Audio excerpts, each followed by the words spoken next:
Hello, I'm Geoff Bichler, Senior Partner and Founding Member of Bichler, Clelland, and Oliver. Today I have an important message for you about Florida's Heart-Lung Bill for first responders. This is critical information that affects you, your families, and those that you serve with. Please take a few moments to listen to this important message. As a state, Florida has always valued those who work to protect our communities. Firefighters, law enforcement officers, and corrections officers have been rightly considered the pillars of our society, and politicians from across the spectrum have enacted laws reflecting the high regard we have for all of these public servants. Florida's Heart-Lung Bill was one such law, specifically passed to acknowledge the hazardous, stressful, and sometimes deadly work that first responders perform.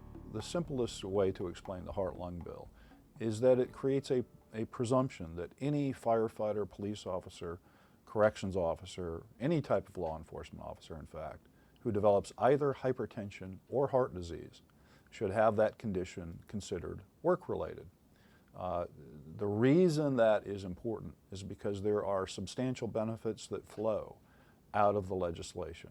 All medical care for life, all medication for life, and there are also substantial monetary benefits. Any first responder with hypertension or heart disease should have these conditions treated as work-related problems.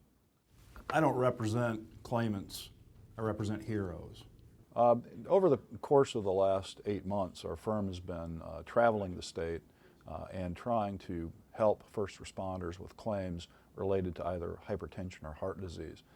There's been a huge increase in demand for assistance with these claims, and part of the reason is there is a legislative threat currently existing. You know, when we hear that in my office, we take that to mean elimination of the presumption or severe watering down of the protection for first responders.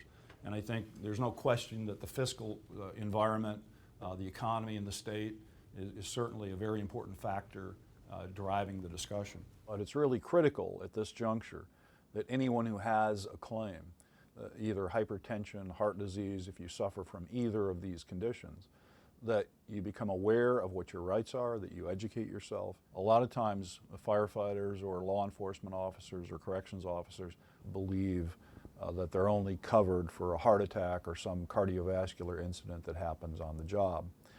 That, of course, is not true. The Heart Bill covers and protects all first responders 24 hours a day. So a cardiac incident that happens on vacation or off of work would be just as viable as a cardiac incident that happens actually fighting a fire. And those are very important points. There are other issues related to the law that people don't understand. They may have made a claim under the Heart Bill and medication may be provided, or they may be receiving medical care. But often those individuals are not receiving the monetary compensation that they're entitled to. It's an entirely separate component of the legislation, and they're very important and substantial monetary benefits that people are entitled to, even if they've returned to work earning their regular pay. You can call our firm at any time. We have a toll-free number for first responders around the state. We're trying to make sure that anyone that has a claim and that has a claim that's being paid has been paid appropriately. The other thing, obviously, if claims have been denied, we need to determine if they should be pursued through litigation. And then, of course, there are people who have not even bothered to make claims because they don't understand the legislation and how it protects them. Our message to any first responder at this point is if you have hypertension or any type of heart disease, you should educate yourself about this law and seek legal guidance about the claim.